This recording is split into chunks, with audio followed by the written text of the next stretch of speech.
Now, Heath, obviously, when we talk about pride in the UFC, there's been the big debate between the better fighter, so to speak, who would win the proverbial dream match between Fedor Emelianenko and Brock Lesnar. You've had the opportunity to fight both. This question was posed by one of our chatters, Bobby, in the chat room. Yeah. Wanted to know, what is the difference between the two as fighters? And my wrinkle to this, who do you think would win the hypothetical fight between the two? Wow, I think that's I get that question asked quite a bit. And, the main difference is, it's very clear. Obviously Brock's a much larger than Fedor. He weighs a lot more than him. He's a big wrestler. That's what he does. He's like a big bull. He comes forward. He tries to take his opponent down and control him. Fedor, has really come along, I think, a lot in the last couple of years with the stand-up, with the striking game. He's always pretty dangerous off his back. And to be perfectly honest with you, if the two got into it with each other, I think a lot of it depends on the referee, depends on which organization they fight in. I think that really would be the key. If Fedor was able to land some shots on Brock early on and catch him, I think he could take the fight. But on the flip side of that, if Brock was able to take him down, and you have a referee that maybe isn't going to stand the fight up, or say an organization that's not real keen to want Fedor to win, you could see Brock getting the takedown and just holding him down and kind of eking out a decision victory in that regard. So which way would I go? I don't know. I would give it about 50-50. 50-50. What would you say what would you say, if you're cornering both fighters, what would you say each would have to do in order to win the fight? Well, just to kind of revisit what I just said, like I said, I think Fedor absolutely has to stand up and get his shot standing up, avoid the takedown, and I think he's obviously a better stand-up fighter than Brock, and stay away from him. Brock, it's a real simple game plan: get in there, get on top of him, hold him down, and try to control him with your size and power at that point. And, it's a pretty straightforward fight, actually, on both men's sides, I think. Now, Heath, who would you say, of all the fighters you fought, you faced people all around the world, different weight classes, who would you say your toughest opponent has been, and what would you say your favorite fight was? My toughest opponent, I've fought them all right now. All the top guys you pretty much can name, I've been in there with them. So I can't say who the toughest is. They're all pretty good, and for good reason. Probably my most enjoyable fight. I've had a lot of really funny fights, man. Probably the funniest, though, that I even really kind of laugh about still to this day is the one when I fought Giant Silva. I was the very first guy to fight Giant Silva over there in Pride, and that's it was really more just the circus aspect of it. You're out there fighting a guy that's like 7'7", 530 pounds. I'm 6'4", 250, and I looked like a midget next to the guy. So it was, the fans really got a kick out of it. My corner at one point, he was laughing so hard, I'm yelling at him to shut up in the fight because, I couldn't constantly, when you're in your corner's literally, behind you laughing, it's really difficult, But that would probably be my most favorite fight. Talking to the Texas Crazy Horse Heath Herring here on Shambala Sports Radio. Scott, you got the next question, I think, about some finances, about what Heath's thoughts on finances are. You had some probably in the last year some comments that were made in regard to the UFC and the money you're making in movies and the money you're making in the UFC. How do you see? Have you seen it change over the years? And what do you think that the up and coming fighter should be worth, or how do you think that pay structure should be done? This is an issue really close to my heart, obviously. I definitely, and that's kind of what we were talking about earlier, I think there needs to be a commission. There needs to be somebody come in.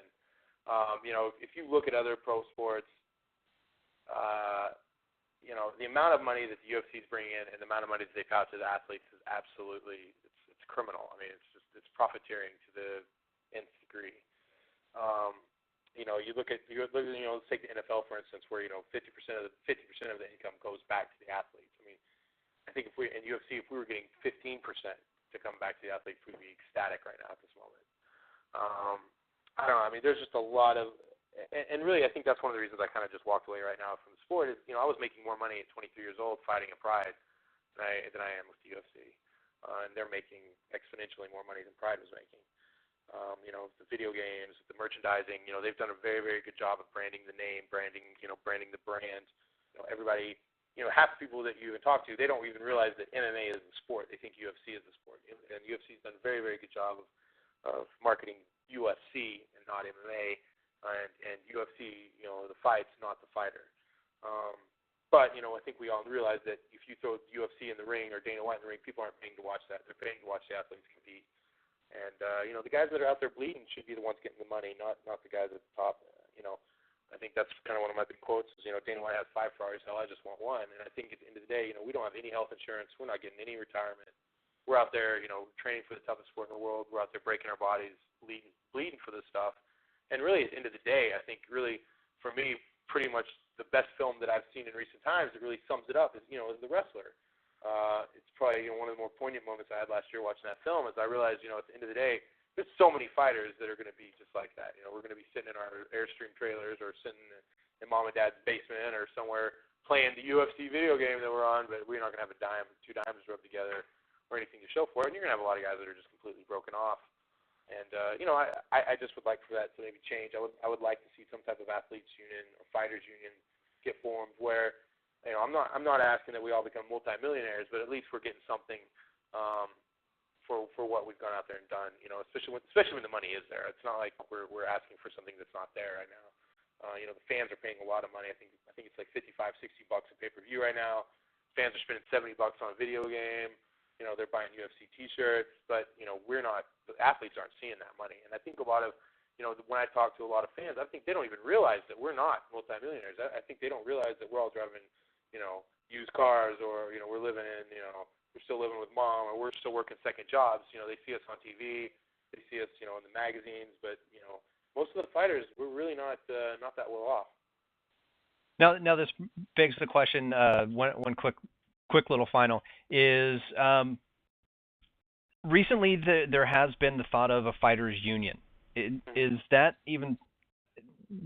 Well, I hear a little hem there. What do you think? I would love to see a fighters union. But it's going to take. How could a fighters union be formed if the athletes aren't going to all get together, and we're all not going to, and we all have to stand and be united. And I think right now, UFC realizes, and I think a lot of the other fight organizations realize that we're just not going to be that way. Until we can get all the guys to get on board and say, okay, we're going to work together. This is one of the most competitive sports on the planet. But instead of thinking about ourselves for 1 second, we've got to think about ourselves as a whole and come together. And really, until that happens, the organizations aren't going to acquiesce and help out the fighter. And that's really just the sad truth of it.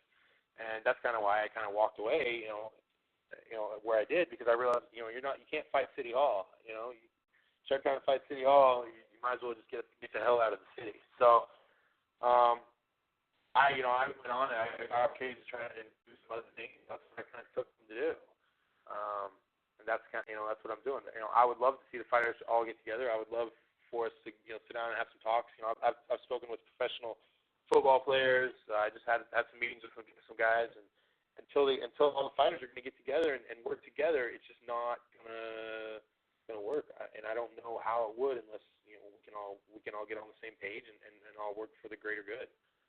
Unless some kind of politician comes in and forces the UFC to forces the MMA to fall under the umbrella of the All Elite Amendment. But I don't know. We'll see what happens.